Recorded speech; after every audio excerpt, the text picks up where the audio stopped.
It's officially summer. If your holiday travels are taking you to the Great White North, and you're looking for an experience that you won't find in any travel brochure, you needn't wander far from the beaten path. Beneath Canada's most celebrated destinations lies an undercurrent of dark mystery and forgotten folklore. A tapestry of tales that cast an eerie light on Canada's postcard tableaus, which lend themselves to adventures perfect for travelers with a taste for the uncanny. In this series, we will explore the hidden mysteries of Canada's top 10 tourist attractions. Toronto, Ontario, the largest city in Canada, and the crown jewel of the so-called Golden Horseshoe, a sprawling urban belt which encircles the western end of Lake Ontario. All year round, tourists from across the globe flock to this Canadian metropolis to marvel at the CN Tower, once the tallest freestanding structure in the world, explore the world-renowned Royal Ontario Museum, or catch a game of one of the city's 5 Major League professional sports teams. Beneath Toronto's urban chaos lurk a scattering of eerie mysteries, the most famous of which is an unsolved disappearance that has haunted the city for over a century. In the heart of Toronto's bustling downtown district, just off historic Yonge Street, stands Scotia Plaza, a towering skyscraper clad in red granite, which originally served as the headquarters of Scotiabank. At the foot of this copper-colored eminence, sandwiched between the facade of the old Wood Gundy building, which was transplanted onto its Adelaide Street wing, and the adjacent Canada Trust building, the latter standing on the site of the old surveying and drafting office of Scots-Canadian engineer Sir Sandford Fleming, runs a short, unassuming alley called Grand Opera Lane. This hidden byway off Adelaide Street West constitutes the only tangible remnant of the Grand Opera House, a relic of the Victorian age of theatre, and the setting of Toronto's most famous historical mystery. Built in 1874 in the style of the Second French Empire, Toronto's Grand Opera House served as the city's premier theatre throughout the late 19th century, a distinction which crystallized when its 2 main rivals were gutted by fires in 1883. Among the personalities who graced its stage were Maurice Barrymore, the patriarch of the famous Barrymore acting family, French actress Sarah Bernhardt, who has been described as the world's first global celebrity, American actor Edwin Booth, the elder brother of President Lincoln's assassin, British actor Sir Henry Irving, the first thespian to be knighted, and the flamboyant Irish playwright Oscar Wilde. In 1884, the theatre's manager, Alexander Manning, took on a new employee named Ambrose Small, the 18-year-old son of an Irish immigrant who managed the Grand Hotel next door. Small proved to be an exceptionally hard-working employee who threw himself wholeheartedly into his job, initially working as an usher and bartender. Blessed with an entrepreneurial streak and cursed with a taste for the illicit, he used his position to run an off-the-books matchmaking service and to take illegal bets on horse races. Small's razor-sharp business acumen, charming personality, tremendous energy, and ruthless ambition enabled him to quickly climb the ranks of the theater hierarchy, and by 1889, he had become the treasurer of the Grand Opera House. After a disagreement with the new manager, Small joined a rival theater and quickly worked his way into management, planting the seed of what would become a national theater empire. By 1906, Ambrose Small had developed a circuit of 34 theaters throughout Ontario and Western Canada, by which he amassed a fortune. Among his properties was Toronto's Grand Opera House, the theater in which he had begun his career, a long-coveted feather in his cap, which he made the center of his enterprise. Small owed much of his success to the financial backing of his wife, Teresa Corman, his stepmother's younger sister, whom he had married in 1902. Teresa was the daughter of Ignatius Corman, a wealthy brewer from whom she inherited a fortune. A stark foil to her husband, who had developed the reputation of a womanizer, a gambler, and a cutthroat businessman, Teresa was a cherished pillar of the community, a cultured heiress, fluent in 8 European languages, and educated in the fine arts, as well as a pious Catholic who donated generously to local charities. Predictably, Ambrose and Teresa's marriage was an unhappy one. The disparate couple reputedly slept in separate beds in their opulent Toronto estate and had no children. Their tastes were so incompatible that they holidayed separately. On one occasion, when Teresa was traveling in Europe, Small had a secret chamber built in the Grand Opera House, furnished with a bar, lewd artwork, and a bed, in which he made a habit of entertaining chorus girls.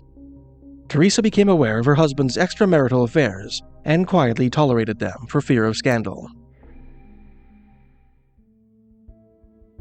By all accounts, Ambrose Small, despite his famous charm, was widely despised in the Toronto business community and had no shortage of enemies. In his 1928 memoir, More Candid Chronicles, newspaper editor Hector Willoughby Charlesworth, who knew Small well, characterized the theater tycoon as a selfish, inconsiderate, backstabbing businessman, solely preoccupied with the acquisition of wealth, who never kept faith unless it suited his whim, and who delighted in swindling those foolish enough to trust him. On at least one occasion, Small's treachery nearly cost him his life. According to Charlesworth, the businessman's one-time friend, a poor traveling actor, once booked the Grand Opera House for his tiny troupe. When the actors arrived in Toronto, Small was nowhere to be found, and so the theater manager decided to put on a different show. Left with little choice, the actors, in desperate need of money, decided to book a showing with another theater in town. When Small learned of the developments, he wrote letters to every acting company with which his friend might seek employment, slandering the thespian as a lazy, dishonest drunk. Unable to find work, the bohemian personally confronted Small in the Grand Opera House and was sneered out of his office. The actor subsequently bought a pistol and made plans to murder the magnate, but was dissuaded from his purpose by his friends. Ambrose Small reached the height of his career in the twilight of 1919. Perhaps pressured by the rise of the motion picture, which was fast replacing plays and concerts as the dominant entertainment of the day, the theater mogul decided to liquidate his assets. On December 1, 1919, Small sold all of his theaters for $1.7 million to a Montreal-based firm, making the biggest deal of his career. The following morning, after a shave at the barber, Small went on a spending spree, reportedly purchasing a Cadillac, a fur coat, and jewelry for his wife. Teresa, meanwhile, was at the bank, depositing a $1 million check. The couple met up for lunch, after which Ambrose accompanied his wife to a Catholic orphanage, of which he was a patron. Later that day, Small had a meeting with his lawyer, F.W.M. Flock, in his office at the Grand Opera House. Flock departed the theater at 5:30 p.m., leaving the businessman alone in his office. Ambrose Small was never seen again.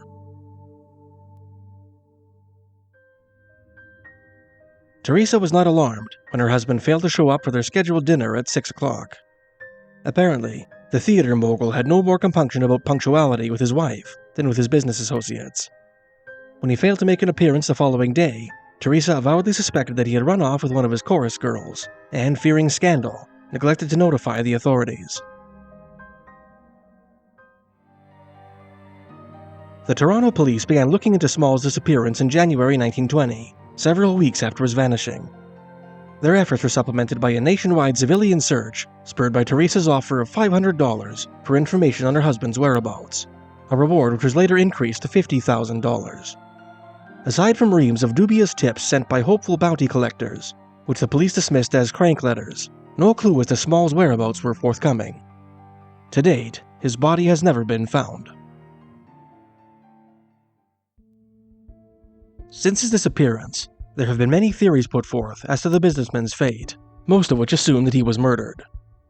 The Toronto police's primary suspect was Jay Dowdy, Small's personal secretary, upon whom the theater tycoon had heaped opprobrium whenever his business associates discovered duplicitous clauses in the contracts he drafted. Dowdy vanished shortly after his employer's disappearance, absconding with $100,000 in war bonds that he had stolen from Small's safety deposit box. Dowdy was eventually discovered in Oregon and extradited to Canada for trial.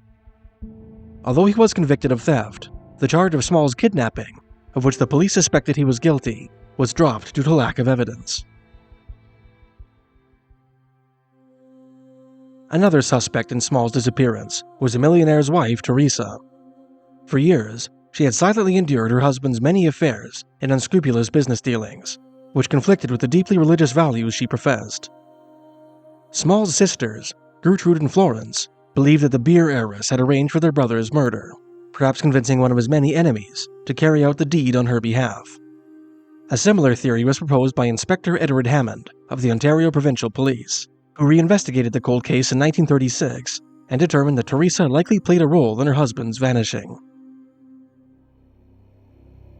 Others still proposed that Ambrose Small was murdered in his own theater, his remains dismembered and disposed of in the incinerator of the Grand Opera House. This hypothesis was bolstered by an alleged confession letter sent to Florence Small by a man who identified himself as Reuter, who claimed that Small's limbs were burned in the theater's basement furnace, and that his torso was buried in a ravine dump near Toronto's affluent Rosedale neighborhood, not far from the Smalls' mansion. Although a subsequent search of the dump failed to yield any clues, a caretaker of the Grand Opera House confirmed that he had smelled unusual fumes issuing from the furnace on the day of Small's disappearance. Whatever the case, Toronto's Grand Opera House did not survive the disappearance of its former manager. Following the vanishing of Ambrose Small, the theater fell into disrepair and was demolished in 1927. Scotia Plaza was built on its footprint in 1985. Today, the legacy of the Grand Opera House endures in the form of Grand Opera Lane, while the mystery that catalyzed its downfall lives on in tales of the ghost of Ambrose Small, which is said to haunt the Grand Theatre in London, Ontario. But that's a story for another time.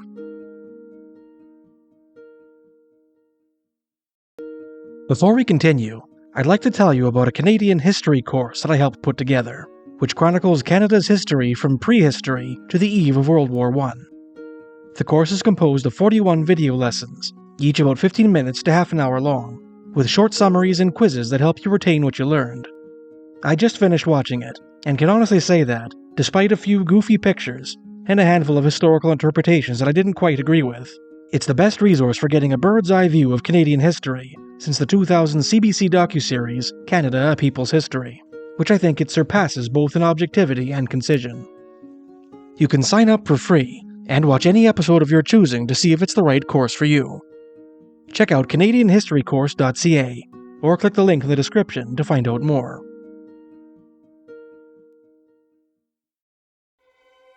If you drive 10 minutes down Yonge Street from Grand Opera Lane, you'll come to the Jack Layton Ferry Terminal. There, you can catch a ferry to one of the southerly Toronto Islands in Lake Ontario, a journey of about 10 minutes. From either Hanlan's Point or the Centre Island Terminal, visitors can make the 2-kilometer walk to the southern tip of Centre Island, where the Gibraltar Point Lighthouse stands. This 218-year-old tower, built from limestone quarried in Queenston, is one of the oldest buildings in Toronto, the oldest extant lighthouse on the Great Lakes, and the site of one of the city's most chilling ghost stories. The first keeper of the Gibraltar Point Lighthouse was a German named John Paul Radlmuller, who lived beside the lonely structure in a shack constructed by the soldiers of Fort York, which stood on the neighboring shore. Legend has it that, on the night of January 2, 1815, John Henry and John Bloman, a pair of Irish soldiers garrisoned at the fort, rowed out to the island in the hope of availing themselves of the lighthouse keeper's famous homemade beer. When they brought their entreaty to the keeper, Radlmuller refused to supply them and fled to the lighthouse. The soldiers, fueled by earlier carousal, pursued him up the spiral staircase. On the top deck of the lighthouse, a scuffle ensued. One of the soldiers struck the keeper on the head with a rock, knocking him unconscious. Fearing that Radlmuller would report them to their superior officer, the soldiers pitched his body over the railing, killing him. To conceal their crime, the soldiers dismembered the keeper's corpse with his own axe and buried his remains throughout the grounds. An inquiry was made following Radlmuller's disappearance. Henry and Bloman were arrested on suspicion of murder, but when a search failed to produce any evidence of a crime, the pair were acquitted. In the late 19th century, the Gibraltar Point Lighthouse fell under the care of George Durham. Throughout his tenure, the keeper was tormented by blood-curdling moans, as of a man in despair, which issued from the brush beyond the lighthouse on cold, misty nights. On several occasions, Durham mustered the courage to investigate the lamentations, and saw the apparition of an armless man standing on a certain patch of ground, peering at the earth as though searching for something. In 1893, the keeper excavated the spot at which he saw the apparition, and unearthed a human jawbone. Although some suspected the remains to be those of Radlmuller, others proposed that they were actually evidence that Gibraltar Point was the site of an old Huron burial ground. George Durnan was not the only person to report a chilling experience at the Gibraltar Point Lighthouse. Legend has it that, on dark and stormy nights, a spectral keeper can sometimes be seen ascending the lighthouse stairs as if to light the lamp. If you drive 3 minutes up Yonge Street from the Jack Layton Ferry Terminal and take a left on Front Street, you'll come to another of Toronto's purportedly haunted locales, the Fairmont Royal York. Built by the Canadian Pacific Railway in 1929, this 4-star luxury hotel, like all of Canada's Grand Railway hotels, is purported to be the eternal residence of several ghostly guests. 2 of these spirits are said to be the victims of self-destruction, who haunt the sites of their final deeds. One is a gray-haired man in a purple smoking jacket, seen from time to time on the hotel's 8th floor, whom legend says murdered his bride on their wedding night, before following her to the hereafter. The other is the ghost of a former employee, rumored to haunt the stairwell on which he ended his life, ever after imbuing the place with a menacing aura, and giving stair-going guests the eerie impression that they are being watched. The halls of the Royal York are also said to be haunted by a gang of mysterious children who can sometimes be heard playing in the night. When angry patrons step out to admonish the unruly youngsters, the antics abruptly cease, and the children are nowhere to be seen. At the northeastern end of downtown Toronto lies a historic neighborhood called Cabbagetown, named for the front yard cabbages grown by the Irish-Canadian immigrants who took up residence there in the late 19th century. Many of the district's original brick homes still stand today, making Cabbagetown the largest collection of Victorian housing in North America. According to a strange story from the 1970s, a mysterious labyrinth of underground tunnels may lie beneath Cabbagetown, occupied by an equally mysterious creature, which newspapers have labeled the Cabbagetown Monster. On a summer day in August 1978, a 50-year-old Cabbagetown resident, identified only as Ernest, went searching for a stray kitten he was caring for, which had absconded from its litter. While searching near his apartment building on Parliament Street, he heard what he described as strange noises, like animals in pain, emanating from a roofless chamber that constituted the gap between the building and its neighbor. This chamber, which was bounded by 4 walls, could be accessed by climbing the wrong way down an obsolete fire escape. At the foot of the chamber, Ernest discovered the entrance to an underground tunnel beneath a slab of concrete just large enough to accommodate his frame. Suspecting that his lost kitten had ventured inside and become trapped, he retrieved a flashlight and crawled into the tunnel. About 10 feet from the tunnel entrance, amidst pitch blackness, the beam from Ernest's torch alighted upon a creature unlike anything the Torontonian had ever seen before. Crouched inside the tunnel was a frightening figure about 3 feet in length, with gaunt simian limbs, large teeth, and slanted vermilion eyes. Ernest noted that the creature was covered with slate-gray fur and estimated that it weighed around 30 pounds. Alarm turned to terror when the creature spoke to Ernest, hissing, "Go away, go away." Before the horror-stricken man could react, the creature disappeared around a graded bend in the tunnel and was lost from sight. Ernest crawled from the tunnel as fast as he could and returned to his apartment, where he relayed his incredible experience to his wife, Barbara, visibly shaking with adrenaline. Fearing ridicule, Ernest kept quiet about his disturbing encounter, relating it only to a few trusted friends. The following spring, nearly a year after the incident, one of those friends, a relative, let the story slip to his coworker. The tale eventually came to the attention of journalist Laurie Goldstein, now the editor of the Toronto Sun, who interviewed Ernest to get the story firsthand. "I wish you'd never come here," the witness told the journalist, agreeing to tell the story on the condition that his surname be withheld. "If I told you what I saw, people will think I was drunk or crazy. They'll never believe me." His incredible tale was corroborated by his wife, Barbara, who told Goldstein, "I believe Ernie saw exactly what he says he did. He was terrified when he came back to the apartment, and doesn't scare easily." Ernest's credibility was attested to by numerous of his friends, relatives, and neighbors, whom Goldstein subsequently interviewed. When Ernest expressed his belief that the tunnel he had discovered led to the Toronto sewer system, Goldstein consulted a sewer worker. "Who knows where it leads and how far it goes?" the city employee said of the mysterious structure, the entrance of which had by that time collapsed, rendering it inaccessible. When asked to give his opinion on the creature that Ernest saw, the worker said, "People who work on the surface just don't know what it's like down there. It's a whole different world. I don't know what he saw down there, but I'll tell you one thing. If we could get in there, I sure as hell wouldn't want to go down alone."